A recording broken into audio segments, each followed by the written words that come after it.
You have a video for me? Show me video. Canada is the second largest country in the world by landmass, and despite having only 40 million people, it has a massively outsized global impact. Firstly, our flag is objectively the best humanity has come up with so far, and the only one that rivals us is when Japan powers up for 2 episodes and then sends their navy to commit war crimes. What? Secondly, ask any American to name one non-economic metric that America does better than Canada, and they'll say, what's a metric? Most importantly, America likes to brag they put man on the moon, but Canada put women in leggings. Welcome to the 21st century. Now, even though Canada is known as the Great White North, if you look at the demographics of Vancouver, I'm in fact a minority. Despite my oppression, I live in harmony with other people, and Canada is a melting pot of cultures. From the West Coast to the East Coast, you have an enormous diversity of people. To illustrate the point, here we have the newlywed and nearly dead, then we have gays and Asians, then it goes Timu, Texas, Earth is flat, definitely flat, milk in a bag, gays, lobsters, potatoes, leprechauns. All the other territories are climate change insurance. Although it has a lot of similarities, Canadian culture is distinctly different from the US. As an example, Canada doesn't have the NFL, NBA, or MLB. We just have the NHL, which stands for No Houses Left. While we've tried nothing to solve this, we're all out of ideas. Because us cool Canadians on the West Coast who have pine trees and somewhat acceptable weather don't relate so much to everyone in the lame eastern provinces who have maple trees and funny accents, the Pacific Northwest has previously thrown around the idea of creating our own independent sovereign territory called Cascadia, which would mostly include British Columbia, Washington, and Oregon. The idea came about when we asked ourselves if an economy could be sustained purely by fishermen, lumberjacks, and pride parades. And while haters say that men shouldn't be in women's sports, no other country is ever beating us at Olympic drag. Sometimes English-speaking Canadians get a little sad because we don't have much in our culture that is distinctly Canadian and not influenced by the United States. But that's exactly the beauty of it. One of the best parts of being Canadian is traveling abroad, and when someone asks you, "So, where in the United States are you from?" you get to experience the joy and relief on their face when you say you're from Canada. The fact of the matter is that Canadian and American culture are deeply intertwined. You might be European and think, "You North Americans are all the same. You think life is only about working and making more money so you can consume more. Over here, we know what truly matters in life. €2 wine, 3 girlfriends, 1 passport." Easy to say when you have time off to protest for more time off, but this jab doesn't faze us Canadians. Americans work long hours, complain a lot, and make a lot of money, whereas Canadians work long hours. Similarly, the moment a Canadian goes to Europe and is like, "Wait, everything's closed from 2 p.m. to 7 p.m. and every Sunday? Every street is one way? Why does it look like they just tacked on traffic lights to 300-year-old cobblestone roads? Where's the street parking? Where are the highway systems to connect us to Costco?" We then suddenly become aware there isn't a single IHOP, Tim Hortons, Denny's, or 24/7 drive-thru literally anywhere, and we realize this isn't work-life balance, this is some bullshit, and we stand with the Americans as our own brethren who especially do not tolerate being hungry under any circumstance.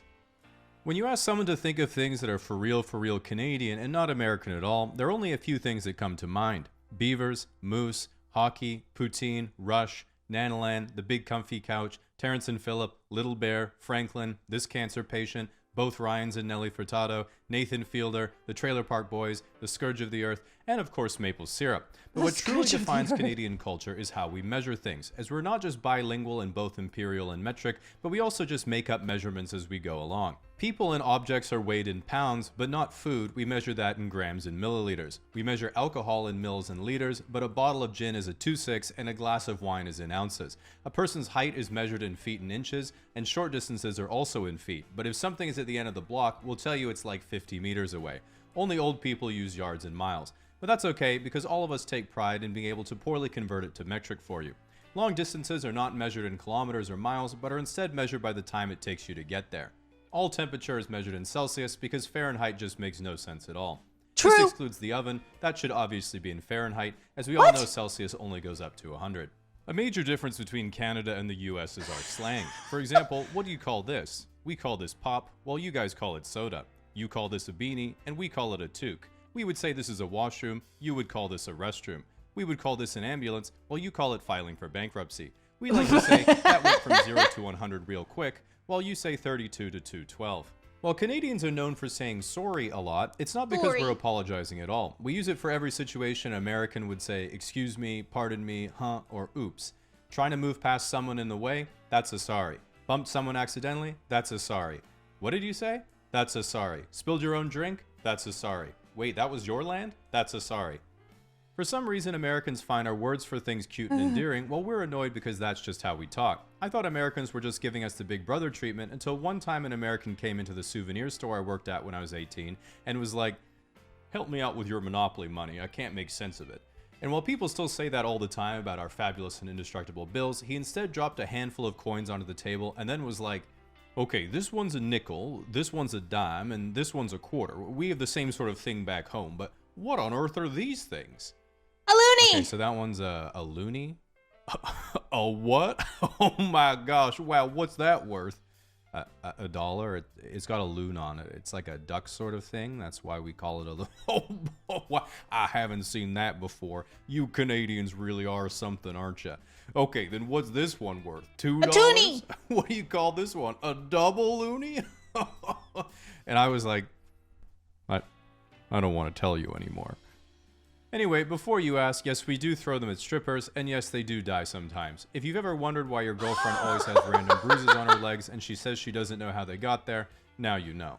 At the end of the day, there's really only one way for Canada to be better than it is, which is if Air Canada were replaced by literally any other airline. Besides that, only a few suggestions have been worth considering, like when Trump threw around the idea of the United States becoming part of Canada. While this would increase the amount of provinces we have to 60, it would require some sacrifices.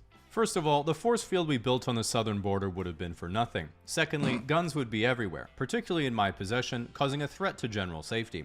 While Americans would finally get universal healthcare, that would bankrupt us all. And while the little morsel of British education we still have in us would be cancelled out by the American education system, I'd finally be able to get a good brisket. All in all, not a bad trade-off for America to be run by Canadians from here on out.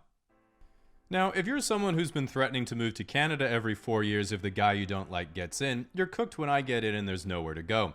At least nowhere that's covered by your cell phone provider's roaming plan at a reasonable price, which is why today's sponsor Saley has you covered. If I were the dictator of Super Canada, I would be advising my inner circle to flee to places like Australia or Japan before my incompetence could take its toll. But that might be annoying because it would cost $10 to $15 in roaming fees per day for most people, making it not worth the effort. Instead, if you just download Saley on your phone, you can quickly and easily download an eSIM and get data packages and cell coverage in over 180 countries, entirely eliminating roaming fees. You can also choose regional or multi-country packages if you think I'm going to hunt you down whatever country you flee to.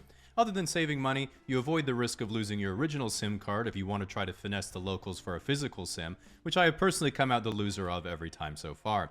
If you'd like to give Saley a try, you can scan the QR code on your phone, download the Saley app, then use the code CASUALLY at checkout for a 15% discount.